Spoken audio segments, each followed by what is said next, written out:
नमो विष्णुपदाय कृष्णाय भूतले श्रीमते भक्ति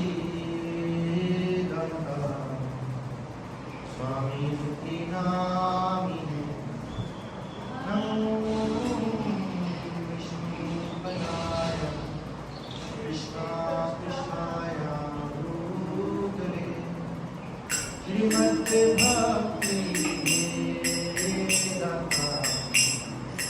स्वामी नामिने नमस्ते सरस्वती देवी गौरवाणी प्रचारिणे निर्विशेषा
श्री श्री राधा रानी रमन जी की जय, श्री श्री कृष्ण बलराम जी की जय, श्री श्री जगन्नाथ बलदेव सुभद्रा महारानी जी की जय, श्री गौर निताय भगवान की जय, श्री श्री जगन्नाथ बलदेव सुभद्रा महारानी की जय, श्रील प्रभुपाद की जय, वस्तु भक्ति की जय, हरे कृष्णा वस्तु भक्ति की जय, हरे कृष्णा वस्तु भक्ति की जय, हरे Krishna.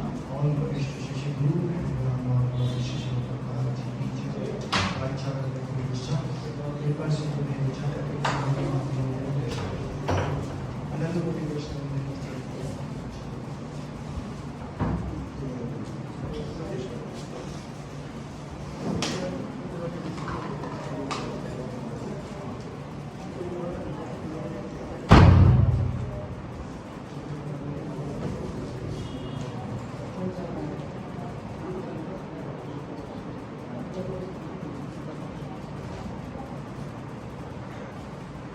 So thank you and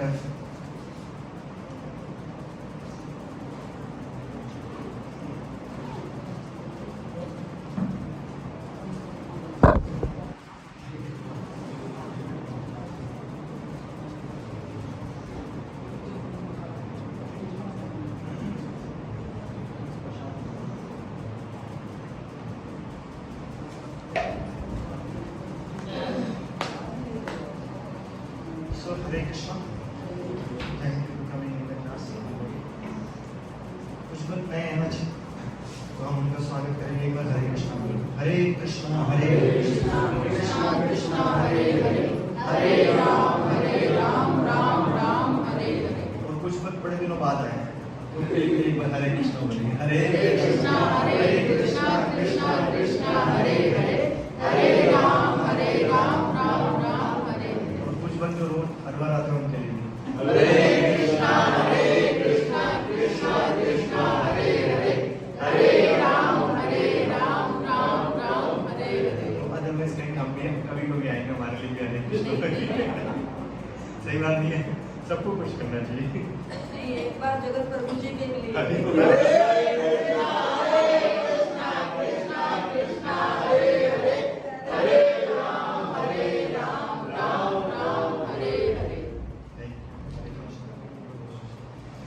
पिछली बार 3.1 किया, एक ही शुरू।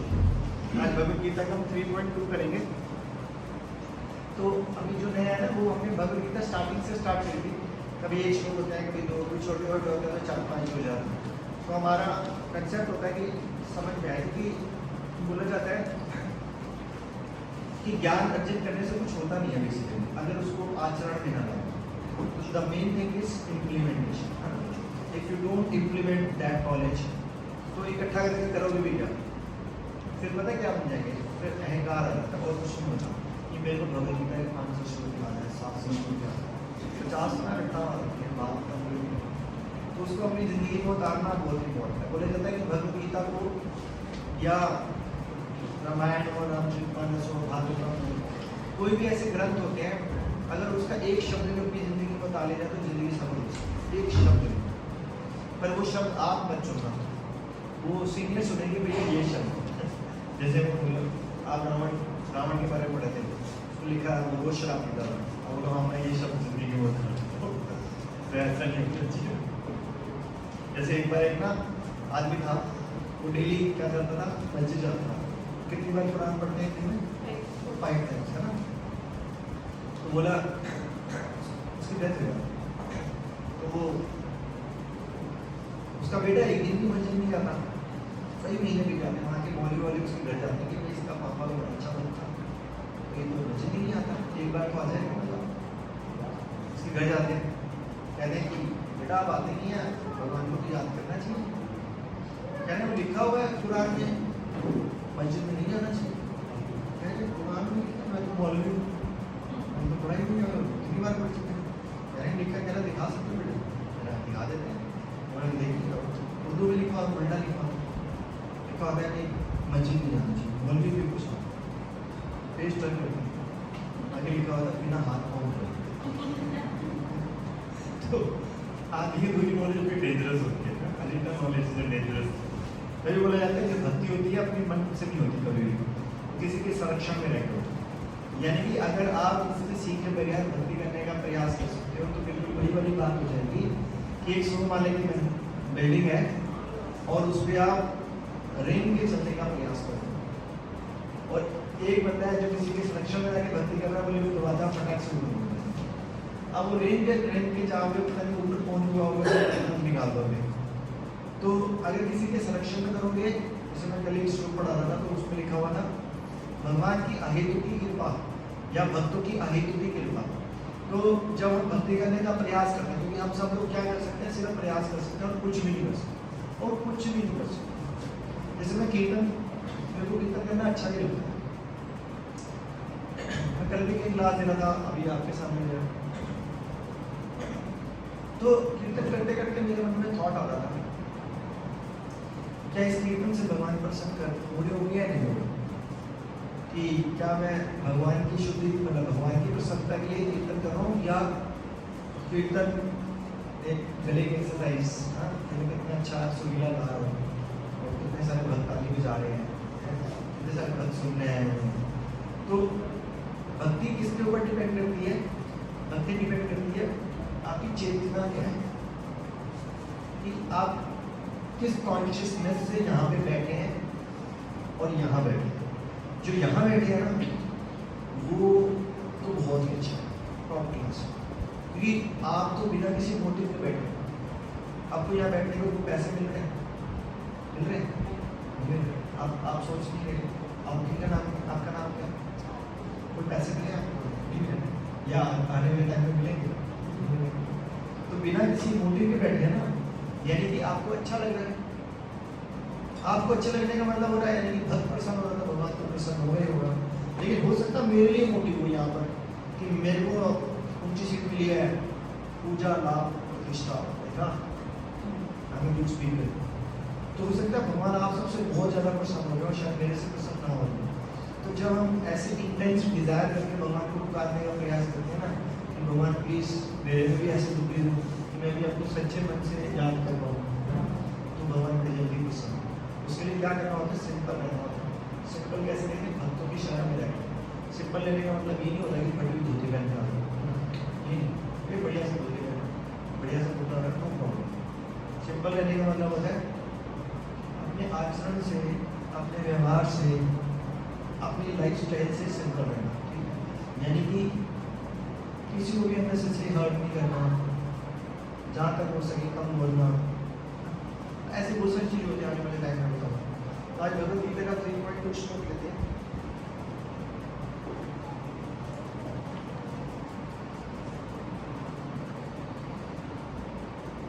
तो मैं पीछे बोलूँगा, आप ट्राई कर सकते हो, मैं एक शब्द करके बोल रहा हूँ, पीछे पीछे बोलने का।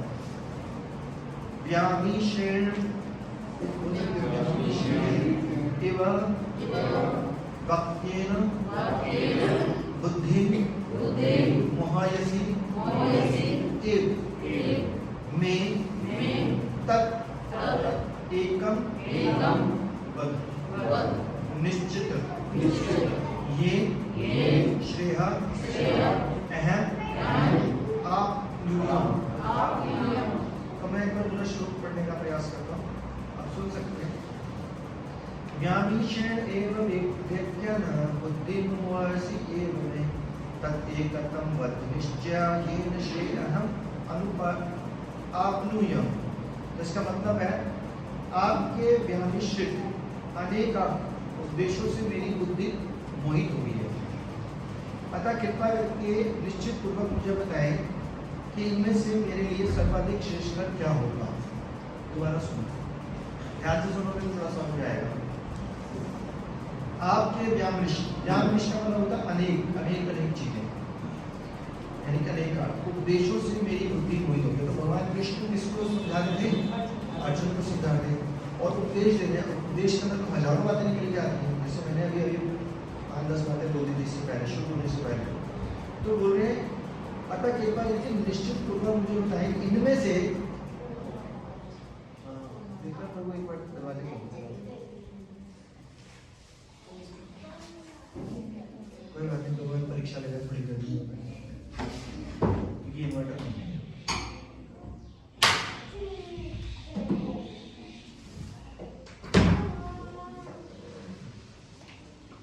ठीक है, चलेगा।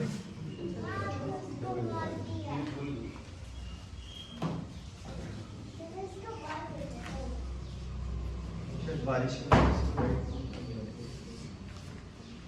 उसके आगे लिखा हुआ है, अतः कृपा करके निश्चित पूर्वक मुझे बताएं कि इनमें से मेरे लिए सर्वाधिक श्रेष्ठ कर क्या होगा। देखो कितना अच्छा क्वेश्चन है कि when anybody tells you many things, तब कोई आदमी आपको बहुत सारी चीजें बताता है, आप कंफ्यूज हो जाते हो, आप बोलते हो कि भाई प्लीज वो बता दे जो सबसे बेस्ट है।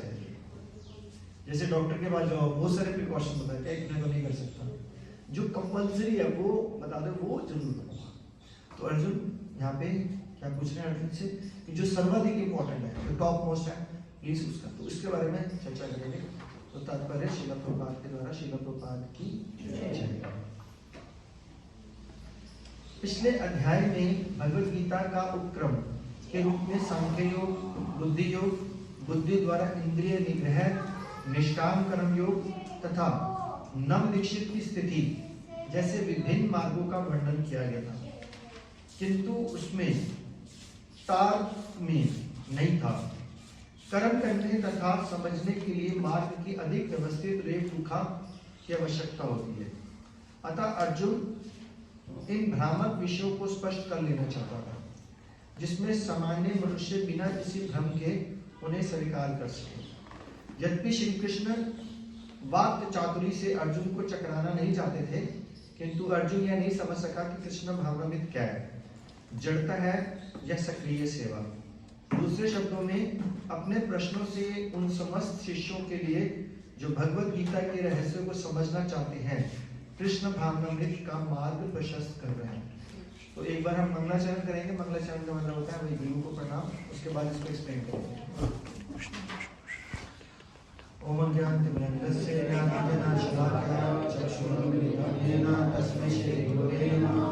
श्रीचैतन्यमनोभीष्टं सजीवं साद्वैतं सावधूतं सहितं कृष्ण चैतन्य देवं श्री राधा कृष्ण प्रदान ललिता श्री विशाखान्वितां हे कृष्णा करुणा सिंधु दीनबन्धु जगत्पते गोपेश गोपिका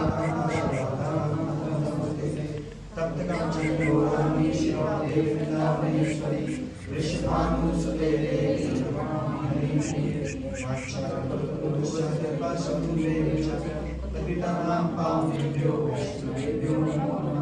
जय श्री कृष्ण चैतन्य प्रभु नित्यानंद श्री अद्वैत गदाधर श्रीवासादि गौर भक्तवृंद।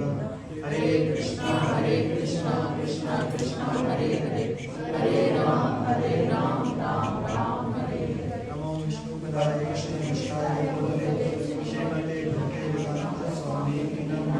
नमस्ते सरस्वती देवी गौरवाणी निर्विशेषा शून्यवादी वासुदेव ईश्वराय।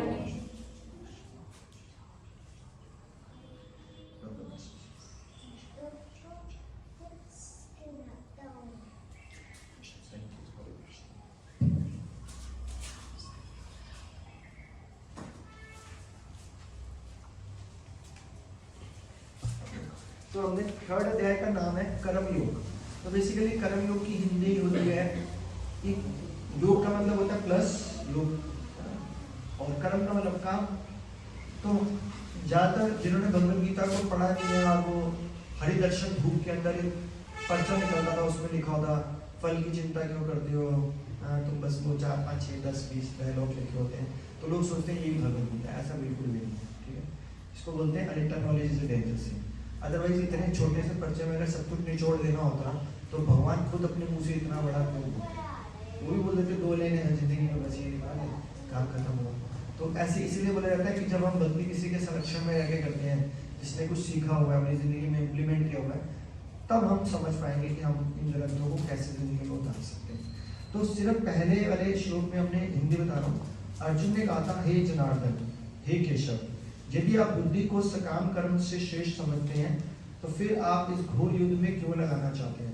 तो भगवान का अर्जुन का ये डाउट आ रहा था कि भाई बुद्धि को अगर आप सकाम कर्म से श्रेष्ठ समझते हैं तो भगवान कह रहे हैं लड़ाई करो, महाभारत की लड़ाई लड़ो, हाँ, और उधर से बोलते हैं कि बुद्धि का इस्तेमाल करो।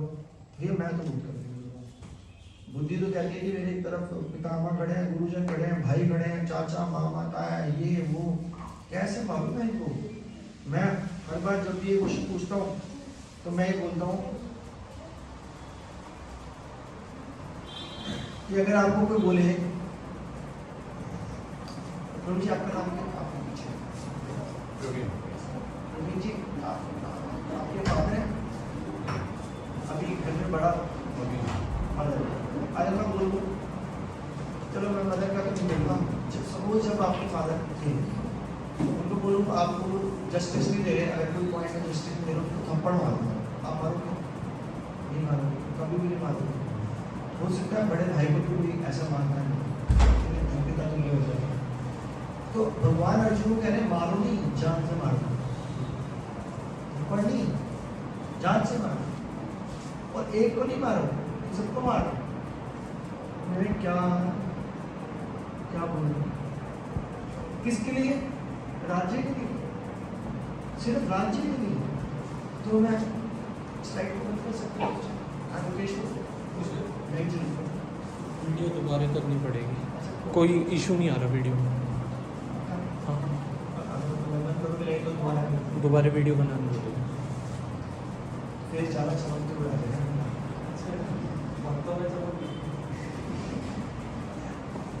तो कहने का मतलब क्या था, किस लिए लड़ाई लड़ रहे थे वो कह रहे थे सिर्फ राज्य के लिए लड़ाई लड़। तो भगवान ने बोला ना ये सारे परे हुए हैं, वो आगे नहीं आता। तो यहाँ पे भगवान ने मतलब प्रभुपाद जी ने तात्पर्य में लिखा हुआ था कि हमारे को कर्म करना कैसे चाहिए। और अगले श्लोक में क्या बोल रहे हैं अर्जुन, जो आज का श्लोक है कि भैया इतनी सारी चीजें बताइए, बताओ जिसमें टॉप मोस्ट होगा। तो पहले तो यही चर्चा करेंगे, अगला श्लोक भी कवर करूंगा, लेकिन इसको समझने का प्रयास करेंगे। वो कह रहे हैं कि पिछले अध्याय में ना आपने बहुत सारी चीजें बताई, सांख्य योग क्या होता है, बुद्धि योग क्या होता है, और बुद्धि द्वारा इंद्रिय निग्रह क्या होता है, निष्काम कर्म योग क्या होता है, नव दीक्षित की स्थिति जैसे विभिन्न मार्गों का वर्णन किया।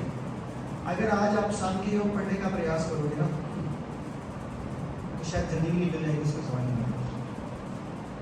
अगर सांख्य योग ऐसे इतने सारे ग्रंथ हैं, इतने सारे ग्रंथ हैं, इतने सारे ग्रंथ हैं। आज सुबह में लेक्चर सुना था, हमारी क्लास हुई थी, तो उसमें बताया गया था वेद व्यास जी जो सारे इतिहासकार भी हैं और सारे ग्रंथों के रचयिता भी हैं, उन्होंने कंपैरिजन करके बताया कि वेद कितने बड़े होते हैं, सिर्फ वेद कि पूरे वर्ल्ड में इस टाइम पे जितनी भी बुक्स हैं, जितनी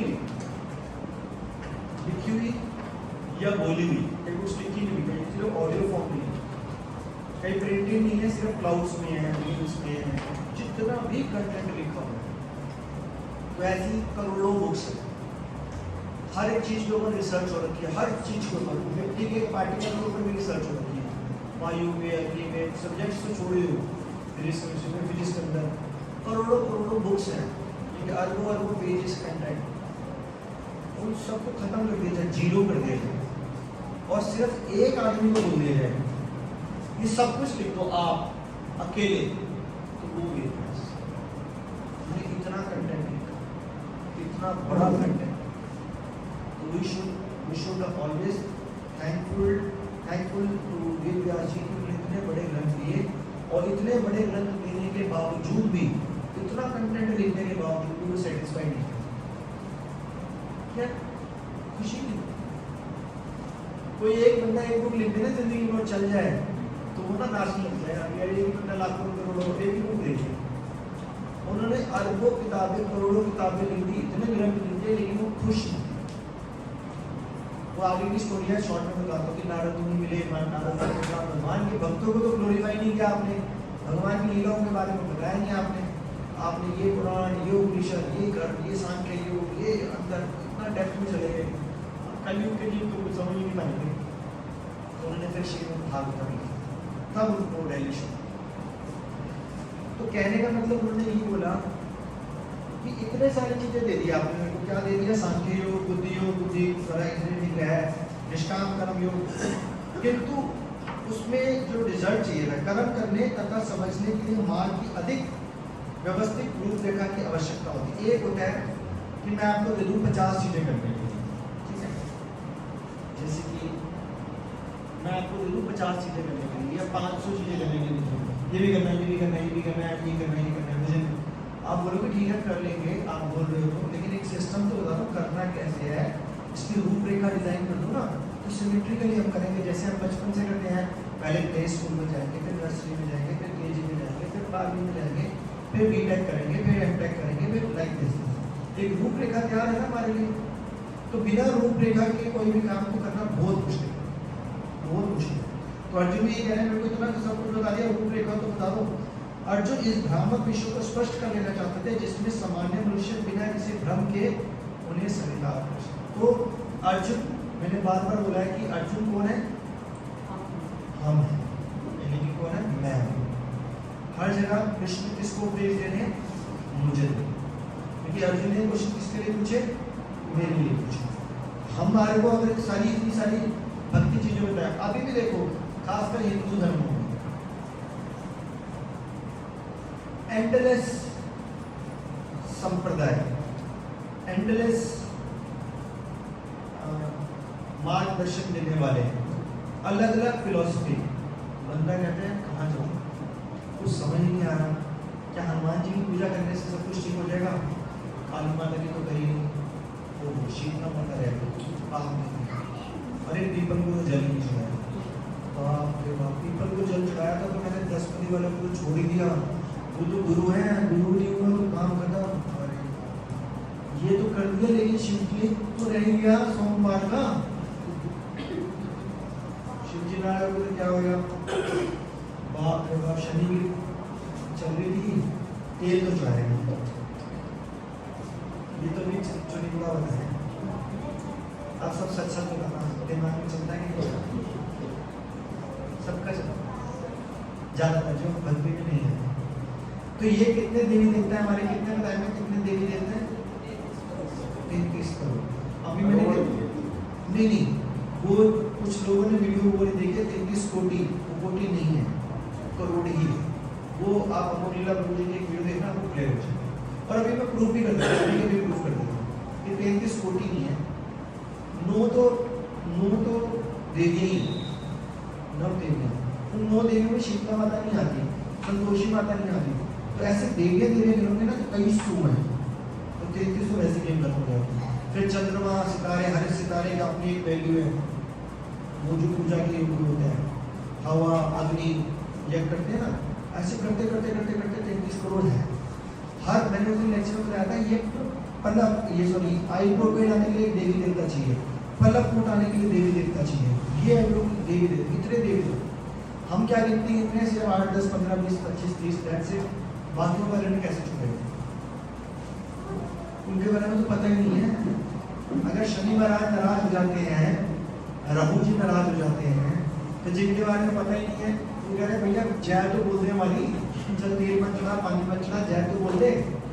हम तो उनकी जय भी नहीं बोल रहे, हमने तो 20, 25, 30, 40 इतना भी नहीं बोलते, हम तो 2-4 क्या बोलेंगे। तो हमारे हम खुद कितने कंफ्यूज हैं। अर्जुन ने यही सेम क्वेश्चन पूछा कि भाई इतना सारा बता दिया, इसके अंदर इतना कुछ है, थोड़ा रूपरेखा तो बता दो कि करूँ क्या, ताकि हम लोग भ्रमित ना हो, जिससे कि सामान्य मनुष्य बिना किसी भ्रम के उन्हें स्वीकार कर सके। यद्यपि श्री कृष्ण वाक्य चातुर्य से अर्जुन को चकराना नहीं चाहते थे। कृष्ण ये नहीं चाहते थे कि मैं इतना अच्छा बोलूं कि अर्जुन को चक्कर ही आ जाए, कि वो उलझता ही रह जाए कि भाई ये नहीं सोच। तो अर्जुन ने क्लियर बोला भी आपने बहुत अच्छा बोला, लेकिन मैं तो भ्रमित हूँ, मुझे बताओ करूँ क्या। किंतु अर्जुन यह नहीं समझ सका कि कृष्ण भावनामृत क्या है, जड़ता है या सक्रिय सेवा। तो उपदेश कौन दे रहे थे? कृष्ण। इसको दे रहे थे, अर्जुन को दे रहे थे। तो यानी कि कृष्ण ने खुद बोला भगवत गीता के अंदर कि मेरी बात सुनो, यानी कि भगवान खुद अपने आप को डिक्लेयर कर रहे हैं, श्री कृष्ण डिक्लेयर कर रहे हैं कि मैं भगवान हूं। अर्जुन कह रहे हैं ये जो कृष्ण भावना में बात बता रहे हो, ये जड़ है या चेतन है, क्या है ये मुझे समझ नहीं आ रहा। दूसरे शब्दों में अपने प्रश्नों से वह उन समस्त शिष्यों के लिए जो भगवत गीता का रहस्य समझना चाहते हैं, कृष्ण भावनामृत का मार्ग का प्रशस्त है। देखो लास्ट में कितनी इंपॉर्टेंट है। इस तरह से अर्जुन क्या कर रहे हैं, अपने प्रश्नों से समस्त शिष्यों के लिए, यानी कि हम सब के लिए जो भगवत गीता के रहस्य को समझना चाहते हैं, कृष्ण भावनामृत का मार्ग प्रशस्त करना। यानी कि वो एक तरह से लीड ले रहे हैं कृष्ण भावनामृत को समझने के लिए, ताकि हम सबका उद्धार हो सके। ये था श्लोक। अब अगला श्लोक बताते हैं। श्री भगवान वाचा, कौन बोल रहा है? भगवान बोल रहे हैं। तो हम बोलते हैं ना कि सपोज आपके सामने प्राइम मिनिस्टर आ जाए, मोदी जी आ जाए, चलो मोदी जी छोड़ दो, अपने एरिया का एमपी आ जाए, आपके सामने गुरु ऐसे सामने बैठा, वो कुछ बोल रहा हो, आप मोबाइल करोगे, उसकी बात सुनोगे नहीं सुनोगे? 100 मोबाइल साइलेंट छोड़ो, स्विच ऑफ कर दोगे, गलती से अलार्म भी ना बज जाए। जैसे हमारे साथ कई बार होता है, हमने लगने में अलार्म लगा के खाता चलते हुए कह रहे हैं चेक ही करो।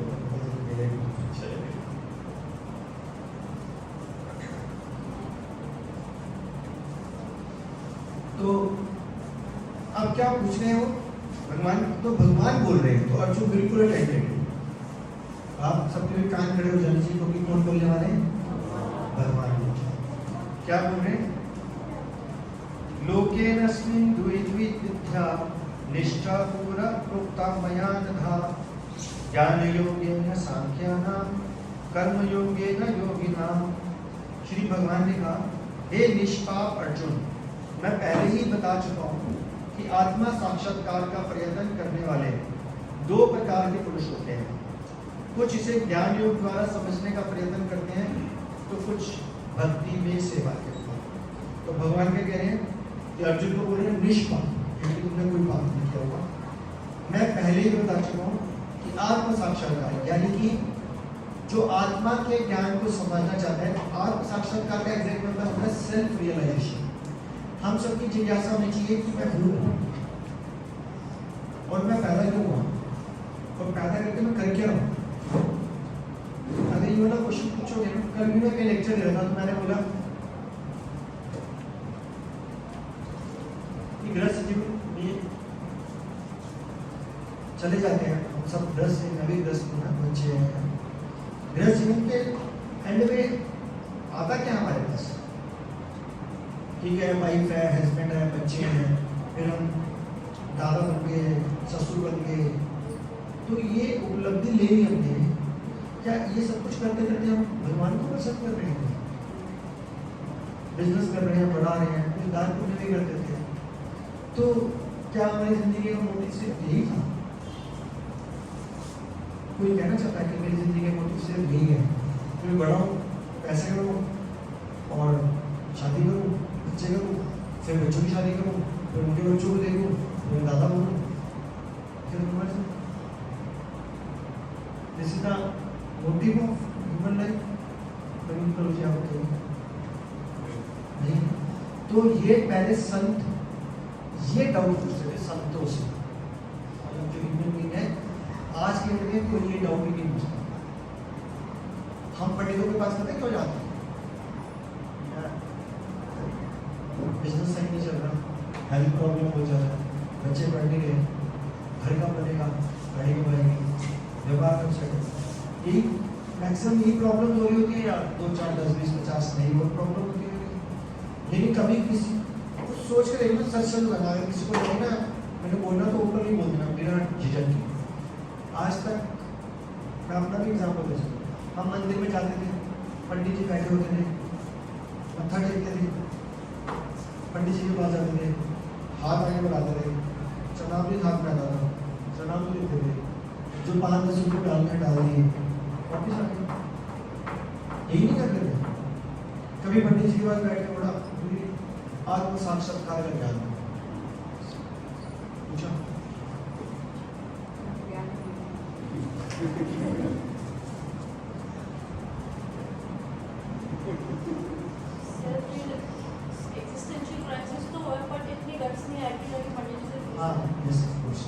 तो देखो बड़ा अच्छा क्वेश्चन है माता जी का, कि कई बार लगता तो है कि यार मैं हूँ पैदा क्यों हूँ, कर क्या रहा हूँ, लेकिन इन्होंने बड़ा अच्छा पूछा कि इतने गट्स नहीं आएगा पंडित जी से जाके पूछे, और अगर गट्स आ भी जाएंगे ना तो ये जरूरी नहीं कि वहाँ से जवाब मिले,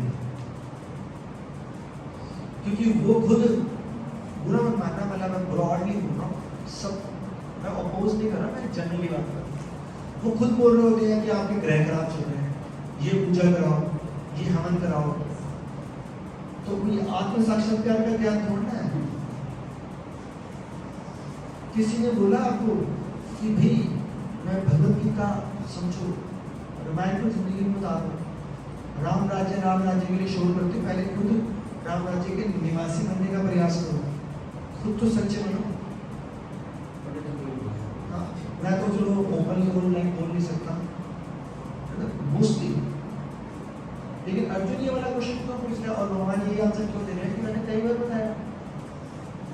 सब कल में से कोई क्वेश्चन पूछ रहा था क्लास के बाद, मैंने उसको एक छोटा सा आंसर दिया। मैं चाहता ना क्वेश्चन में वो कोशिश करता हूँ छोटा सा आंसर दे दूँ, अब समझने वाला समझ जाए तो बहुत अच्छी बात है, और लंबा पीछे तो कोई एंड ही नहीं है। तो मैंने उसको आंसर दिया गुरु साधु और शास्त्र, यानी कि अगर आप गुरु साधु और शास्त्र के ऊपर पूरी निष्ठा रखोगे ना तो हर चीज का आंसर मिलेगा, हर चीज का आंसर। ना रखो ना रखो, ना रखो ना रखो। आज सुबह रेवाड़ी आना था दिल्ली से, एक्सट्रीम तेज बारिश, एक्सट्रीम तेज बारिश। ऐसे लग रहा था कि मतलब उनको स्टेशन पे जाना है, स्टेशन मेरे घर से सिर्फ 11 किलोमीटर दूर है, और स्कूटी में जाता हूँ, गाड़ी के पास कि दिख ही नहीं रहा इतनी तेज बारिश है। तो ट्रेन तो अपने टाइम पे चेक कर लिया, ट्रेन टाइम पे दिख ही नहीं रहा, मैं जाऊँगा कैसे, तैयार बैठा, बारिश आ गई 20 मिनट स्टेशन थोड़ा बारिश फुल स्पीड में तेज, तो स्टेशन पे बैठ गया, तो घर ही बैठा। फिर मेरे को लगा कि तेज बारिश हो रही है, स्टेशन यहाँ उतरूंगा तो यहाँ तक कौन सा मुझे बैठना चाहिए, पूरे रास्ते इतनी तेज बारिश, यहाँ उतरा बारिश नहीं, स्टेशन से लेकर यहाँ तक बारिश नहीं हुई, इतनी हल्की की छतरी में बंद कर दी, अंदर आ गया फिर बारिश। मैं देखो हर चीज में अगर सोचो तो भगवान का हाथ है, क्योंकि अगर आप बोले भक्ति में स्ट्रॉन्ग डिजायर चाहिए, डिजायर, अब बोलो एक बंदे की वजह से भगवान प्लस माइनस होना कर रहे हो, मैं तो यही सोच रहा हूँ कर रहे हैं। मैं भी सोचता हूँ एक्सीलेंस टाइम में जैसे भगवान ने इतना बिजी कर दिया तो उनका ही हाथ था। मैं पॉजिटिव के लिए सोच रहा हूँ, आप नेगेटिव के लिए सोच रहे हो। अभी बताया ना बस इतनी रहोगे कोई सुनाई वही है। अभी स्टार्टिंग में मैंने बताया ना, आपने कहते शराब पीजिए, आप कहते हैं साफ पीनी चाहिए, भगवान का हाथ है इसमें। तो ये ऐसा शराब भी बोलेगा मैं शराब पीओ छोड़ना चाहता हूँ, भगवान का हाथ मैं क्या करूँ। ऑलरेडी गुरु साधु शास्त्र आगे बढ़ गए नहीं, हर तो बहुत अच्छे हैं, ये मजाक कर रहे हैं वैसे, बट एक्चुअली हर चीज में भगवान का हाथ देखना चाहिए। लेकिन मैंने पहले बैठते साथ ही बोला था, लेकिन वो हाथ कैसे देखना चाहिए कि सीनियर्स की नजर से देखना चाहिए, ये मैंने आज बैठते साथ ही बोला था पहला सेंटेंस। क्योंकि अगर जैसे वो जगन्नाथ रथ यात्रा निकल रही है, धूप थी बहुत ज्यादा, बंदा बोलता है मेरे को तो धूप में ना चक्कर आ जाते हैं, मैं नहीं, मैं मंदिर में रह के सेवा कर लेता हूँ, बंदा कहना ठीक सोच रहा है। फिर उसने अपने मेंटर से पूछा कि जगन्नाथ यात्रा निकल रही है, धूप होता है, मैं ये रुक जाता हूँ, धूप में मेरे को चक्कर आते हैं। उन्होंने बोला बेचारा हीरो बनने की होती है, जगन्नाथ जी सड़क पे आ रहे हैं, तुम्हारे लिए धूप में निकल रहे हैं, अरे छतरी ले ले, गॉगल्स पहन ले, निकल, जगन्नाथ जी का नहीं अपने हैं। ये भगवान के लिए 2 घंटे में नहीं निकल पा रहे हैं, तो नरकों में यात्राएं कैसे सहेलेंगे? ना धूप छतरी ले ले, मना कौन कर रहे हैं, गॉगल्स पहन कुछ भी करें। तो सीनियर ने बोला निकल जा, तो कुछ नहीं निकल, निकल जा, प्रिकॉशन ले ले, मना नहीं है, अब कुछ ठंडा पी के चलो, पानी की बोतल साथ ले लो, छतरी ले लो। अब जैसे मैं आया, अब भगवान ने ये तो नहीं बोला, बुद्धि तो दी ना भगवान ने, मैं इतनी तेज बारिश हो रही थी तो मैंने क्या किया, रेनकोट पहना, मुझे लगा रेनकोट पहना, नीचे गीला होता है, फिर वो पैंट रेनकोट वाली पैंट पहनी, छतरी ली, मेरी बहन कह रही रेनकोट में रेडीमेड छतरी को ले गए। मैंने कहा भैया स्टेशन से रिक्शा तक जाने में तो छत ये तो गीला होगा सर, वो मेरे रेनकोट क्या करेगा, छतरी ली, समझ लो, थैली रख ली साथ में, मोबाइल फोन, पूरे प्रिकॉशन तो लेके चलना है ना। तो इच्छा क्या थी कि यहाँ पे आएंगे, सेवा मिली हुई है, सेवा देनी है, भगवान ने अपने से सब कुछ ठीक कर दिया। तो ऐसे अगर आप स्ट्रॉन्ग डिजायर रखते हो ना, तो देखना भगवान रास्ता क्लियर करता है, और आप सबका ये रियलाइजेशन होगा, आप उसको मानो या ना मानो। लोग ये मजाक कर रहे हैं, लेकिन ऑलरेडी के लिए बहुत ज्यादा होता है, ठीक है। तो भगवान ने पता क्या बोला आगे, कि आत्म साक्षात्कार का प्रयत्न करने वाले दो प्रकार के पुरुष होते हैं। एक होता है ज्ञान योग द्वारा समझने का प्रयत्न करना, और कुछ होते हैं भक्ति में सेवा करना। देखो कितना इंपॉर्टेंट लिखा है। एक होता है कि ना मैं आत्म साक्षात्कार का ज्ञान करूंगा ज्ञान योग के द्वारा। ज्ञान योग के मतलब बहुत सारे ग्रंथ पढ़ूंगा, समझूंगा, ये किताब, ये किताब, ये किताब, ये लेक्चर, ये लेक्चर, ये लेक्चर, ये किताब, ये किताब। और एक होता है कि जो मैंने सीखा उसको मैं इम्प्लीमेंट करूंगा, भक्ति करूंगा। जैसे एक महाराज थे, उनका नाम है अमरीश महाराज। आज में कथा, बहुत बड़ी कथा, बहुत सुंदर कथा है। मैंने तो जो बताना मैं एक दो लाइन बताऊंगा। अमरीश महाराज कहाँ के राजा थे? भारतवर्ष के राजा थे उस जमाने में। और वो भारतवर्ष क्या होता था, मतलब पूरा वर्ल्ड होता, कुछ और नहीं होता, इसके राजा थे। हमने छोटी सी नौकरी है, छोटा सा बिजनेस या एक छोटी सी फैक्ट्री चलाते हैं, तो हमारे पास ना सर गुजराने का टाइम नहीं होता है, बात करने का टाइम नहीं है। फटाफट रोटी खाते हैं, फटाफट भागते हैं, एक्सरसाइज करने का टाइम नहीं है, भगवान की माला करने का टाइम नहीं है, मंदिर जाने का टाइम नहीं है, बच्चों की सेवा करने का टाइम नहीं है। एक छोटी सी नौकरी और एक छोटा सा बिजनेस, वो पूरी पृथ्वी के राजा थे, पृथ्वी के बोल राजा थे। उनकी दिनचर्या थी सुबह अपना वो 3 बजे उठना, पूरा पूजा पाठ करना। और राजा के तो बहुत सारे नौकर होते हैं, पृथ्वी के राजा थे, वाइफ थी, बच्चे थे, और भगवान के बड़े सुंदर विग्रह थे। उनकी सेवा करके जाते थे, डेली सेवा करते थे, बहुत सुंदर श्रृंगार करते थे, भगवान को स्नान कराते थे, ये फूल तोड़ते थे। लेकिन वो कहते थे कि मेरा रियलाइजेशन है भगवान के साथ, तो कोई भी इसके अंदर इंटरफेरेंस नहीं करेगा।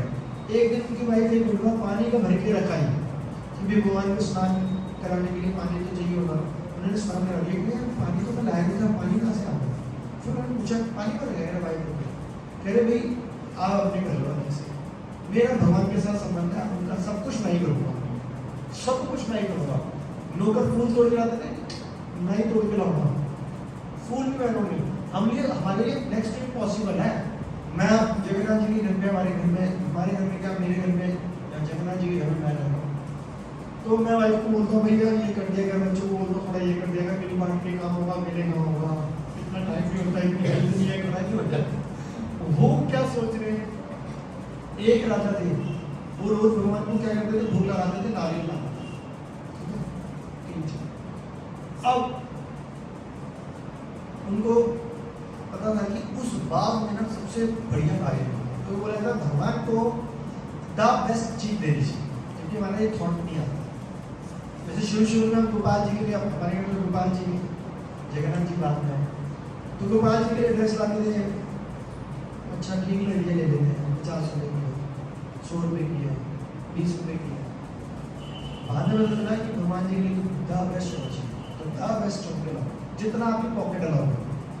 आपकी पॉकेट अलाउ करके 10 रुपये वाली ड्रेस, तो आप 11 रुपये वाली ले लिया, 12 रुपये, थोड़ा सा लोगों की थोड़ा प्लस किया है। तो वो उनको पता चला कि उस बाग में ना सबसे ज़्यादा क्या है, नारियल सबसे बेस्ट है, बड़े बड़े बहुत मीठा पानी है, इतना मीठा पानी पूरे शहर में नहीं था। तो वो क्या करते थे, राजा थे, और वो उस राजा नहीं थे, मतलब कोई बहुत बड़े इंसान थे, बहुत बड़े जैसे साहूकार थे, तो उस बाग में खुद जाते थे और वो नारियल खुद लेके आते थे, और फिर छीन के भगवान को बोलने लगा। एक दिन उनको कुछ हेल्थ प्रॉब्लम थी या जा नहीं पा रहे थे, तो उन्होंने अपने सर्वेंट को बोल दिया कि भाई उस बात से लेके, और सर्वेंट लेके आया। अब जैसे सर्वेंट लेके आया, सीढ़ी से नीचे उतर रहा था, तो ऊपर चढ़ रहा, तो जैसे एक आदमी ला लिया था, उसने दीवार का सपोर्ट लिया और उतर गया, और नीचे आया तो उसने जगह, तो बहुत डांट लगाई, तो दूषित कर दिया। फिर दूषित क्या किया, फिर दीवार को हाथ लगाया ना, फिर हाथ को उसी हाथ से पकड़ लिया, भगवान को मुंह लगाना है, ऐसे ना हो, दोबारा लिया, पास में नहीं था, काफी दूर था। मतलब मैं इस चीज को रूढ़िवाद या जिद या वो नहीं, एक भाव वाली बात कर रहा हूँ, क्योंकि एक भाव था कि मेरे को सिर्फ उसी नारियल पानी का भोग लगाना है, और बिल्कुल स्वच्छता के साथ भोग लगाना है, भगवान है। तो ये भक्ति है। जैसे सपोज एक एग्जांपल, आप रियलाइज एग्जांपल,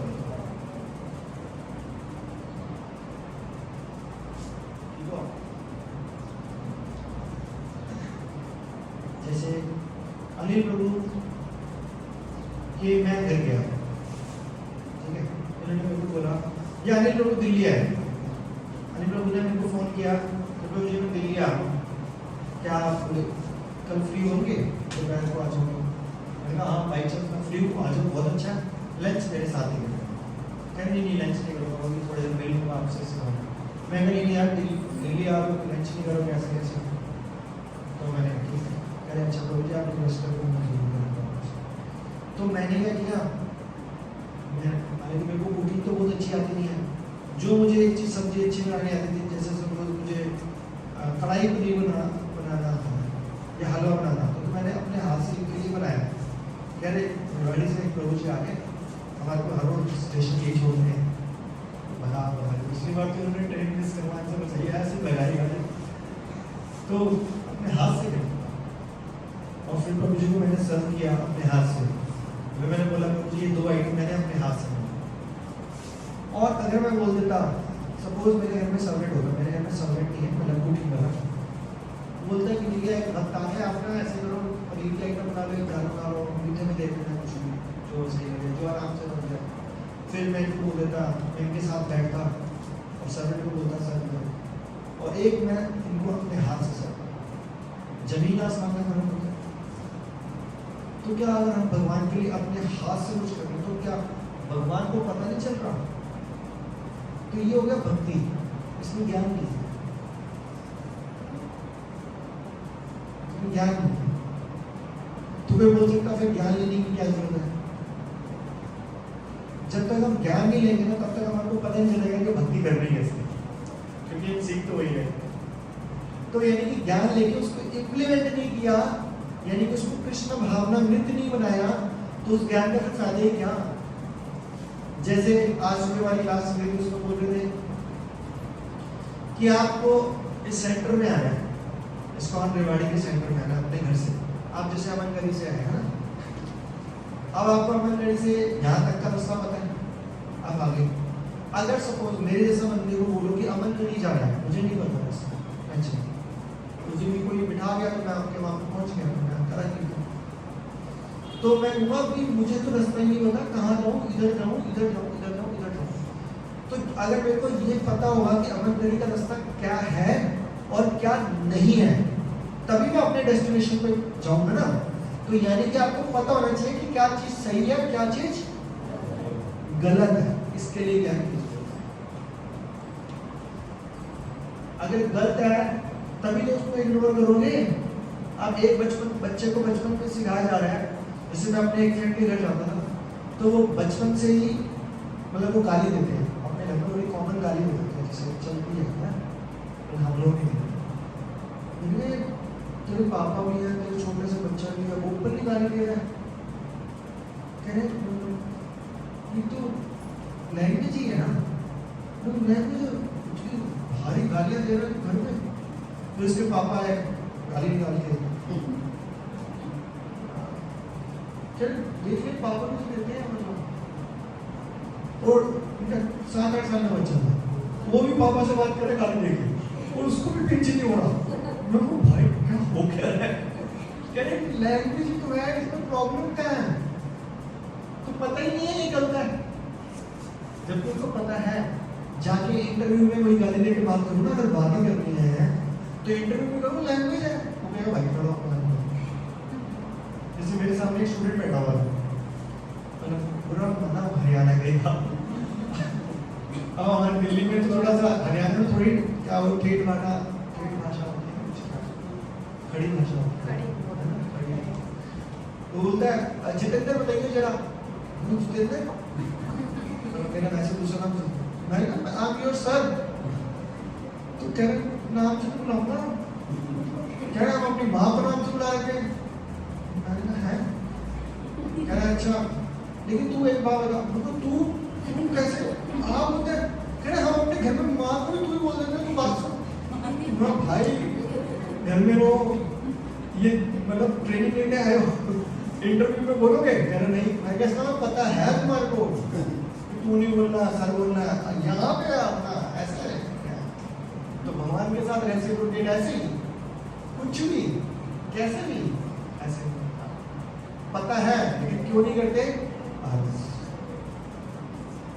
कि भगवान तो भाव रहे हैं, ऐसा कर ही लेते हैं, कुछ भी कर दो बोले नहीं होना, मूर्ति है। एक बंदा क्या कर रहा था, दो भाई थे, एक काली का पुजारी था, एक कृष्ण का पुजारी था। तो एक मंदिर था उनका, और उसमें काली माता की भी फोटो थी और कृष्ण भगवान की भी फोटो थी, फोटो मतलब मूर्तियां थी।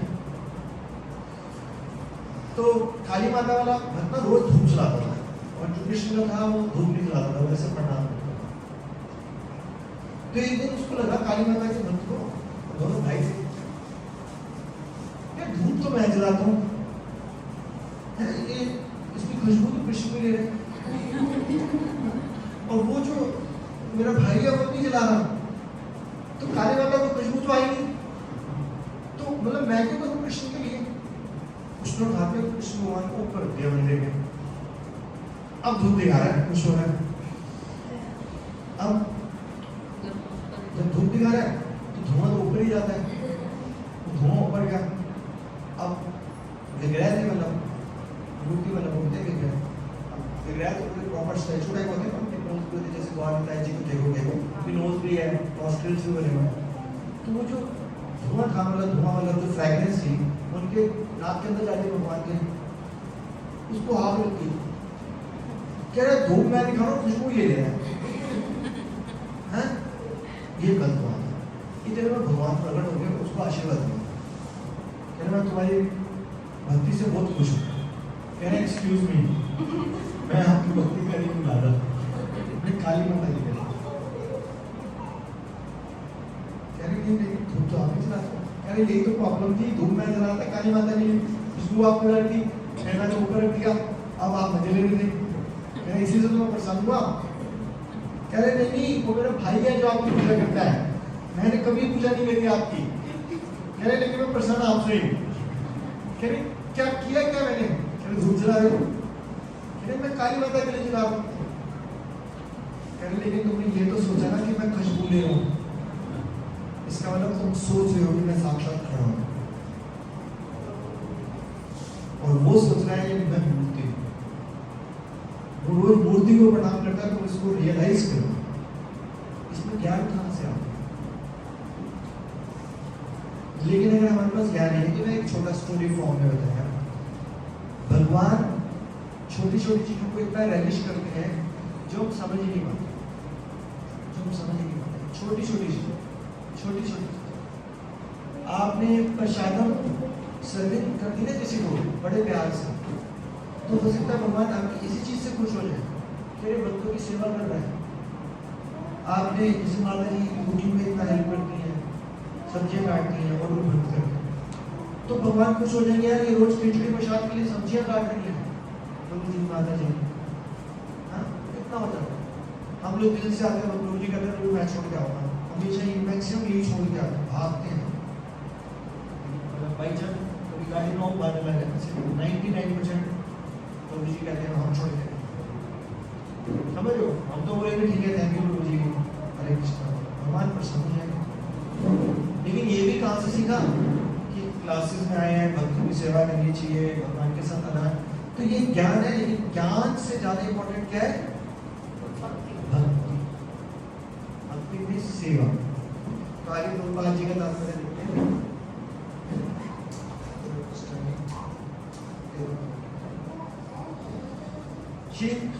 तात्पर्य द्वितीय अध्याय के 39वें श्लोक में भगवान ने 2 प्रकार की पद्धतियों का उल्लेख किया, सांख्य योग, कर्म योग या बुद्धि योग। इस श्लोक में उनकी अधिक स्पष्ट विवेचना की गई है। सांख्य योग अथवा आत्मा तथा पदार्थ की प्रकृति का वैश्लेषिक अध्ययन उन लोगों के लिए जो व्यवहारिक ज्ञान तथा दर्शन द्वारा वस्तुओं का चिंतन और मनन, थोड़ा मुश्किल हो गया लेकिन समझ लो। सांख्य योग का मतलब होता है एनालिटिकल स्टडी, मतलब डिटेल स्टडी, ये क्या है, ये क्या है, मैं आत्मा हूँ, जीव हूँ, क्या थोड़ा स्टडी वो जाओ, ठीक है। उसके बाद क्या है, दूसरे प्रकार के लोग कृष्ण भावना में अपने कार्य करते हैं, जैसे कि द्वितीय अध्याय के 61वें श्लोक में बताया गया है। 39वें श्लोक में भी भगवान ने बताया कि बुद्धि योग या बुद्धि योग का मतलब क्या है, कृष्ण भावना के सिद्धांतों पर चलते हुए मनुष्य कर्म के बंधनों से छूट सकता है। कर्म के बंधनों से छूटने का बड़ा आसान उपाय है, वैसे कर्म के बंधन से छूट नहीं सकते किसी भी नियम पर, कर लो, आप कर्म के बंधन से नहीं छूट सकते। क्योंकि भगवत गीता 5 चीज के ऊपर आधारित है, प्रकृति, काल, कर्म, प्रकृति, काल, कर्म और ईश्वर और एक चीज 5 चीजों के ऊपर आधारित। इन 4 चीजें फिक्स है, प्रकृति फिक्स है, काल फिक्स है, ईश्वर फिक्स है और एक चीज हो रहा है। लेकिन कर्म करने का अधिकार हमारे को भगवान ने दिया है। आपकी मर्जी है कि आप क्लास में आओ या ना आओ। आप बारिश में भी तो बहुत सारे लोगों ने प्रयास किया ना आने का, कैसे भी आए, सबके पास तो गाड़ी नहीं थी।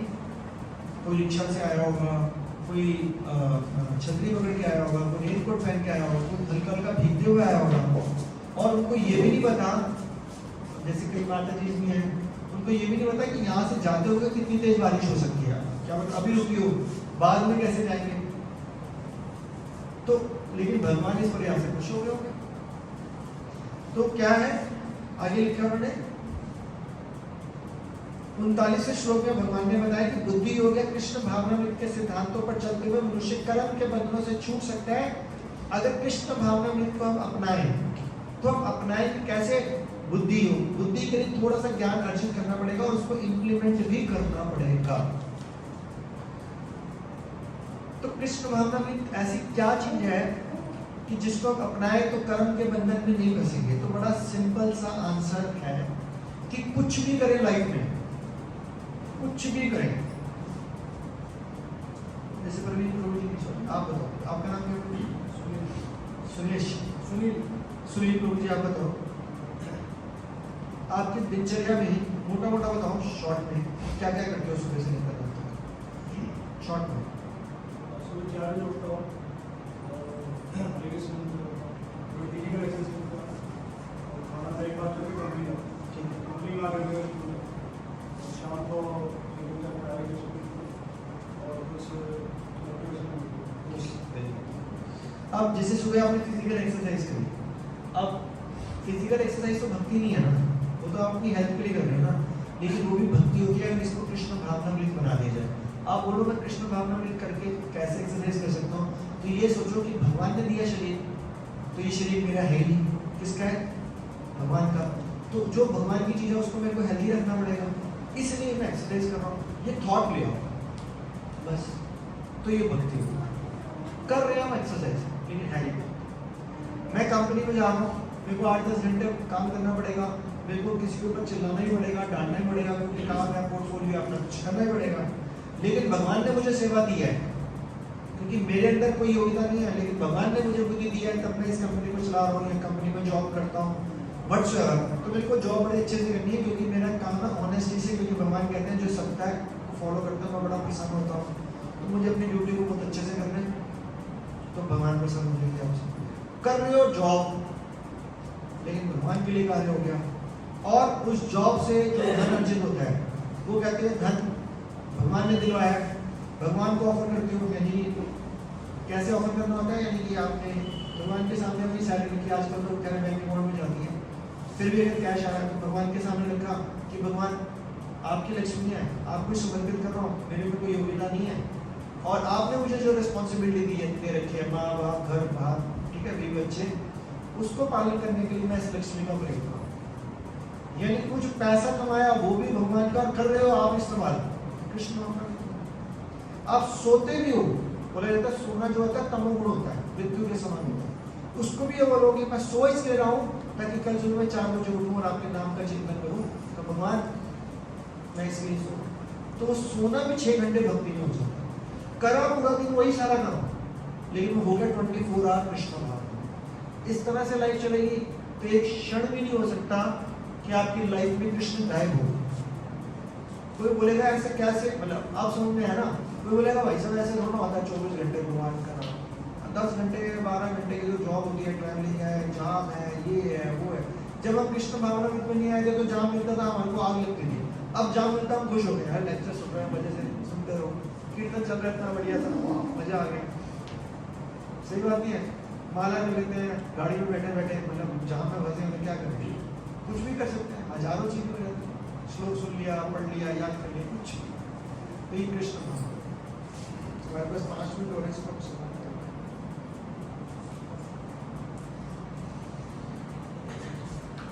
अतः दोनों प्रकार के योग धर्म और दर्शन के रूप में अन्योन्याश्रित है। दर्शनहीन धर्म मात्र भावुकता या कभी कभी धर्मांधत है, जो समझाने वाली चीज होगी मैं बता दूंगा। और धर्महीन दर्शन मानसिक उपहार। अंतिम लक्ष्य तो श्री कृष्ण है, क्योंकि जो दार्शनिक जन परम सत्य की खोज करते हैं अंततः कृष्ण भावनामृत को प्राप्त होते हैं। इसका भी उल्लेख भगवद गीता में है। संपूर्ण पद्धति का उद्देश्य परमात्मा के संबंध में अपनी वास्तविक स्थिति को समझ लेना। देखो ये लाइन सबसे इम्पोर्टेंट है। संपूर्ण पद्धति, ये जो भी चीज हम कर रहे हैं इसका उद्देश्य क्या है? परमात्मा के संबंध में अपनी वास्तविक स्थिति को समझना। और हमारी वास्तविक स्थिति क्या है? नित्य कृष्ण दास, कि भगवान सर्वोपरि है और मैं उनका दास हूँ। वैसे इससे भी ज्यादा अच्छी स्थिति हो जाती है कि मैं उनके दासों के दासों का दास हूँ, यानी कि भगवान की जो भक्त है उनकी अगर सेवा करूंगा तो भगवान मेरे से ज्यादा प्रसन्न है। लास्ट पैराग्राफ, इसकी अप्रत्यक्ष पद्धति दार्शनिक चिंतन है, जिसका द्वारा क्रम से कृष्ण भावनामृत तक पहुंचा जा सकता है। प्रत्यक्ष पद्धति में कृष्ण भावनामृत में ही प्रत्येक वस्तु से अपना संबंध जोड़ना है। नौकरी में, फिजिकल एक्सरसाइज में, सोने में हमने क्या जोड़ लिया? भगवान से संबंध जोड़ लिया। इन दोनों में कृष्ण भावनामृत का मार्ग श्रेष्ठ है, क्योंकि इसमें दार्शनिक पद्धति द्वारा इंद्रियों को विमल नहीं करना। मतलब हम टेंशन नहीं ले रहे कि मैं सो रहा हूँ, मेरा टाइम वेस्ट हो रहा है। अरे नहीं, सो कर रहा हूँ भैया, हेल्दी रहूंगा, अभी तो उठूंगा, तभी तो काम करूंगा, नहीं तो मैं तो जब भी नहीं कर सकता, नींद आती रहेगी, है ना। कृष्ण भावनामृत स्वयं ही शुद्ध करने वाली प्रक्रिया है और भक्ति की प्रत्यक्ष विधि सरल और दिव्य होती है।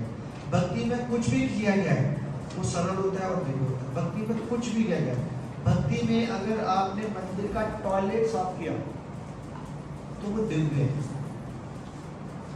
सरल नहीं। कोई बोले सबसे छोटी सेवा दे दी टॉयलेट साफ करना, भैया दिव्य है। कोई अगर मंदिर में पुजारी है ना और एक कोई टॉयलेट साफ कर रहा है, पुजारी जो ब्राह्मण है जिसने इतने साल पूजा करके पुजारी बना है और जो पहले दिन आया उसने टॉयलेट साफ कर लिया, दोनों बराबर है। Ditto same. भगवान कहने मेरे में कोई, दोनों में मेरे लिए कोई फर्क नहीं। कोई बड़ी सेवा छोटी सेवा बिल्कुल नहीं होती, कभी नहीं। तो कृष्ण भावनामृत का मतलब क्या हुआ कि हमारे को हर क्षण क्या याद करना है? कृष्ण को याद करना है, कृष्ण को समर्पित करना है। लाइफ वैसी जीनी है जैसे जीनी है, और जिन चीजों के लिए बारे में बताया गया उसको फॉलो करना है, जिन चीजों के बारे में मना किया जाए उनको नहीं करना। किसी का क्वेश्चन एक आधा तो ले सकते हैं, नहीं तो फिर क्लास छोड़ देंगे, क्वेश्चन बाद में भी ले सकते हैं 6 बजे, क्योंकि प्रसाद हो जाएगा शुरू, उसके बाद 6:30 बजे नॉट आउट शुरू हो जाएगी। ठीक है, thank you so much. Shri Radha Radhika Raman ji की जय, श्री कृष्ण राम जी की जय, श्री जगन्नाथ बलदेव सुभद्रा, श्री गौरताय भगवान की जय, श्री प्रभुपाद की जय, आप सब भक्तों की जय। Hare Krishna, thank you so much. Hare Krishna. जो भक्त आज नए आए ना उनको, अच्छा हाँ एक अनाउंसमेंट भी सुने। तो अगस्त के फर्स्ट वीक में ना हम अपना बैच शुरू करें, मैंने पिछली बार बताया था। तो जो भक्त सीरियसली बैच को शुरू करना चाहते हैं, भक्त वेश, ये तो मैंने बताया था जनरल क्लास होती है। अगस्त के फर्स्ट में अपना नाम और फोन नंबर मेरे को दे दीजिए, और जो नए भक्त आए उनका नंबर वगैरह ले लूँगा। आप तो बोल रही जो बैचेस में है आप तो क्लास में, आप तो सीनियर हो। आप माता जी आप काम करो, जो नए भक्त है ना उनका नंबर ले लो। जो नए भक्त आए ना, आप लोग की माता जी का नंबर आप दोनों ये माता जी से बैठी और जब प्रवीण को तो बस कर दो।